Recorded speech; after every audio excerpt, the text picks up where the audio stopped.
नमस्कार. मंथन राज्यस्तरीय सामान्य ज्ञान परीक्षा 2027 ची प्रवेश प्रक्रिया सुरू झालेली आहे. परीक्षेची माहिती घेऊयात. परीक्षेस 2019च्या शासन निर्णयानुसार शासन मान्यता देण्यात आलेली आहे. ही परीक्षा इयत्ता पहिली ते इयत्ता 8वीच्या वर्गांसाठी मराठी, सेमी इंग्रजी, इंग्रजी, हिंदी आणि कन्नड या माध्यमांमध्ये घेतली जाते. परीक्षेचे फायदे पाहूयात.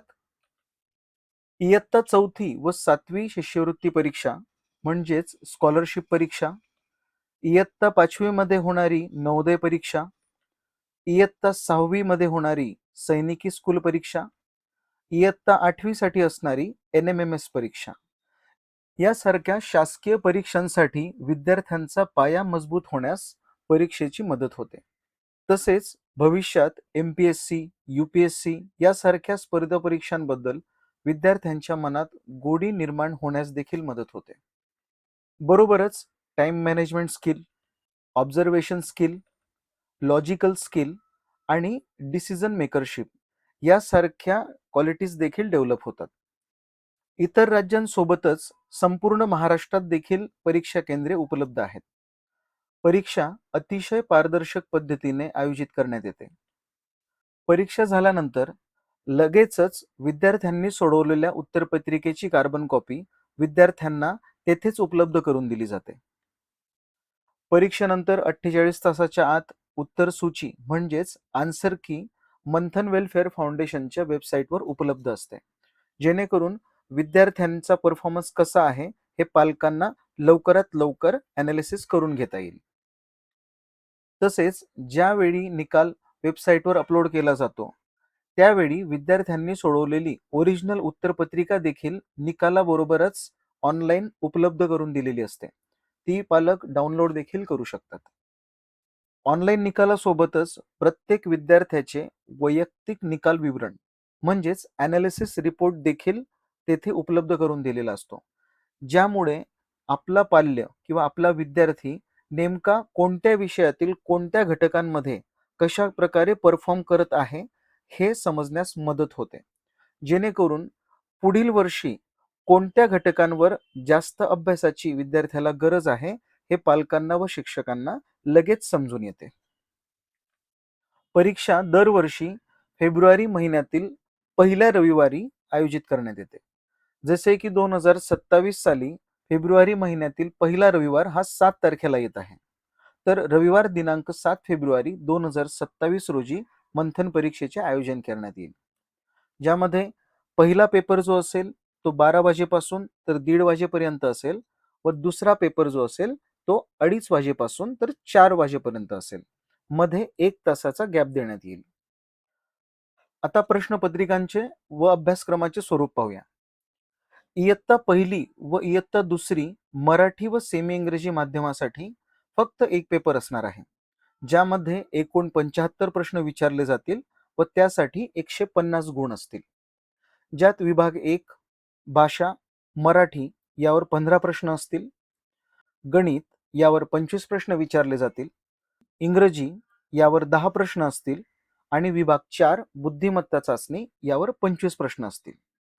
सेमी इंग्रजी माध्यमात असलेल्या विद्यार्थ्यांच्या प्रश्नपत्रिकेमध्ये गणित या विषयाचे प्रश्न एका बाजूला इंग्रजीमध्ये असतील व तेच प्रश्न त्याच क्रमाने दुसऱ्या बाजूला मराठीमध्ये देखील असतील. इयत्ता 3री ते 8वी मराठी व सेमी इंग्रजी माध्यम यांचे एकूण 2 पेपर असतील, ज्यामध्ये प्रत्येकी 75 प्रश्न व प्रत्येकी 150 गुण असतील. पेपर 1 मधील विभाग 1 भाषा यावर 25 प्रश्न असतील. विभाग 2 मध्ये गणित या विषयासाठी 50 प्रश्न विचारले जातील. पेपर 2 विभाग 1 इंग्रजी विषयावर 25 प्रश्न विचारले जातील व विभाग 2 बुद्धिमत्ता चाचणी यावर 50 प्रश्न विचारले जातील. इयत्ता 3री व 8वी मध्ये देखील सेमी इंग्रजी माध्यमाच्या विद्यार्थ्यांच्या प्रश्नपत्रिकेमध्ये गणित या विषयाचे प्रश्न मराठी व इंग्रजी या दोन्हीही भाषांमध्ये उपलब्ध करून दिले जातील. आता इंग्रजी माध्यमातील प्रश्नपत्रिकांचे स्वरूप पाहूया. इयत्ता पहिली व दुसरी या वर्गांसाठी एकच पेपर असेल, ज्यामध्ये 75 प्रश्न असतील व 150 गुण दिले जातील. यामध्ये पार्ट 1 इंग्लिश या विषयावर 15 प्रश्न विचारले जातील. मराठी या विषयावर 10 प्रश्न असतील. गणित या विषयासाठी 25 प्रश्न असतील व इंटेलिजन्स टेस्ट म्हणजेच बुद्धिमत्ता चाचणी यावर 25 प्रश्न विचारले जातील. इयत्ता 3री व 8वी साठी एकूण 2 पेपर असतील, ज्यामध्ये प्रत्येकी 75 प्रश्न व प्रत्येकी 150 गुण असतील. पेपर 1 पार्ट 1 यात इंग्लिश या भाषेसाठी 25 प्रश्न, मॅथमॅटिक्स यावर 50 प्रश्न. पेपर 2 मध्ये मराठी या विषयावर 25 प्रश्न व पार्ट 2 इंटेलिजन्स टेस्ट यावर 50 प्रश्न असतील. यावर्षी हिंदी माध्यमासाठी देखील मंथन परीक्षा सुरू करण्यात आलेली आहे. ती इयत्ता 1ली ते 4थी या वर्गांसाठी असेल. हिंदी माध्यमामध्ये असलेल्या विद्यार्थ्यांच्या अभ्यासक्रमात व प्रश्नपत्रिकेमध्ये गणित व बुद्धिमत्ता चाचणी हे दोन्ही विषय हिंदी भाषेतून असतील व जे विद्यार्थी हिंदी सेमी इंग्रजी माध्यमात असतील त्यांच्या अभ्यासक्रमात व प्रश्नपत्रिकेमध्ये गणित हा विषय हिंदी व इंग्रजी दोन्ही भाषेतून असेल. म्हणजे एका बाजूला गणिताचे प्रश्न हे इंग्रजीमध्ये असतील व दुसऱ्या बाजूला तेच प्रश्न त्याच क्रमाने हिंदी भाषेमध्ये उपलब्ध करून दिले जातील.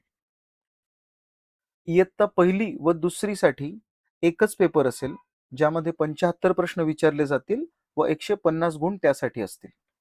ज्यात हिंदी या विषयासाठी 15 प्रश्न, गणित या विषयासाठी 25 प्रश्न, इंग्रजी या विषयासाठी 10 प्रश्न व बुद्धिमत्ता चाचणी या विषयासाठी 25 प्रश्न असतील. इयत्ता 3री व 4थी हिंदी माध्यम व हिंदी सेमी इंग्रजी माध्यम या वर्गांसाठी एकूण 2 पेपर असतील, ज्यामध्ये प्रत्येकी 75 प्रश्न व 150 गुण असतील. पेपर 1 मध्ये हिंदी भाषा यावर 25 प्रश्न, गणित यावर 50 प्रश्न. पेपर 2 मध्ये इंग्रजी या विषयासाठी 25 प्रश्न व बुद्धिमत्ता चाचणी यासाठी 50 प्रश्न. अशा प्रकारे प्रश्नपत्रिकांचे स्वरूप असेल. परीक्षेचा निकाल लागल्यानंतर सर्व उत्तीर्ण विद्यार्थ्यांना प्रमाणपत्र देण्यात येते. गुणवंत विद्यार्थ्यांना स्मृतिचिन्हे म्हणजेच ट्रॉफी व रोख पारितोषिके देखील दिली जातात. पारितोषिके 3 प्रकारची असतात. सर्वात पहिली राज्यस्तरीय पारितोषिके, दुसरी असतात विभागस्तरीय किंवा जिल्हास्तरीय पारितोषिके आणि केंद्रस्तरीय पारितोषिके. सर्व बक्षीसपात्र विद्यार्थ्यांना स्मृतिचिन्ह देऊन गौरवण्यात येते. बक्षिसाची रक्कम विद्यार्थ्यांच्या किंवा त्यांच्या पालकांच्या खात्यावर इलेक्ट्रॉनिक फंड ट्रान्सफर म्हणजेच EFT याच्याद्वारे जमा केली जाते. राज्यस्तरीय पारितोषिके कशी असतात ते पाहूयात. इयत्ता 1ली ते 8वी या प्रत्येक वर्गांसाठी प्रत्येकी 5 रँक यांची निवड करण्यात येते. यामध्ये समोर दाखवल्याप्रमाणे प्रत्येक क्रमांकाला रोख पारितोषिक देखील देण्यात येते. काही रँकवर जर 1 पेक्षा जास्त विद्यार्थ्यांना समान गुण असतील तर ही पारितोषिक रक्कम विभागून दिली जाते. विभागून दिली जाणारी रक्कम ही कमीत कमी 400 रुपये प्रति विद्यार्थी असेल. जर विभागलेली रक्कम 400 पेक्षा जास्त असेल तर ती पूर्ण देण्यात येईल आणि विभागलेली रक्कम जर 400 पेक्षा कमी येणार असेल तर कमीत कमी 400 रुपये प्रति विद्यार्थी याप्रमाणे दिली जाईल. त्यानंतर जिल्हास्तरीय किंवा विभागस्तरीय पारितोषिके जे असतात यामध्ये देखील एकूण 5 क्रमांक काढली जातात, ज्यामध्ये राज्यात सिलेक्ट झालेल्या विद्यार्थ्यांचा सहभाग नसेल. यात देखील जर प्रत्येक क्रमांकावर समान गुण असलेले विद्यार्थी असतील तर त्यांना पारितोषिक रक्कम ही विभागून दिली जाते. यामध्ये विभागून दिलेली रक्कम ही कमीत कमी 300 रुपये प्रति विद्यार्थी अशी असेल. केंद्रस्तरीय पारितोषिके, ज्या केंद्रावर आपण परीक्षा देतो त्या केंद्राचा देखील निकाल वेगळा लावला जातो, ज्यामध्ये राज्यस्तरीय आणि विभागस्तरीय सिलेक्ट झालेल्या विद्यार्थ्यांचा समावेश नसतो. ती विद्यार्थी सोडून मग ही मेरिट लिस्ट तयार केली जाते. केंद्रस्तरीय मेरिट लिस्ट ही कशा प्रकारे निघते ते समजून घेऊयात. प्रत्येक वर्गाच्या विद्यार्थी संख्येमधून 5% रँक निवडली जातात.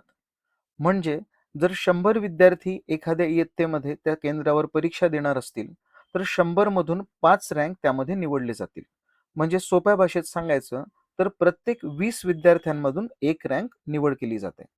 जर इयत्ता पहिलीला एकूण 40 विद्यार्थ्यांनी परीक्षा दिली असेल त्या केंद्रावर, तर 2 विद्यार्थी गुणानुक्रमांकानुसार निवड करण्यात येतील.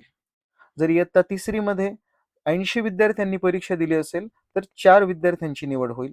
जर एखाद्या वर्गामध्ये 20 विद्यार्थ्यांनी परीक्षा दिली असेल, तर 1 विद्यार्थ्यांची निवड केली जाईल. या सर्व विद्यार्थ्यांना ट्रॉफी दिली जाईल आणि सोबतच ₹150 प्रमाणे रोख पारितोषिक देखील देण्यात येईल. परीक्षेसाठी आपण नोंदणी कशी करू शकतो? तर परीक्षा नोंदणी ही संपूर्णपणे ऑफलाईन आहे.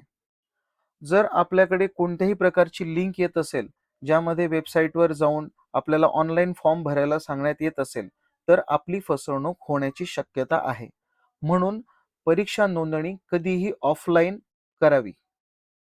स्थानिक प्रतिनिधीकडून म्हणजेच प्रत्येक तालुका प्लेसला समन्वयकांची नियुक्ती केलेली असते, ज्यांच्याकडे प्रवेश अर्ज उपलब्ध असतात.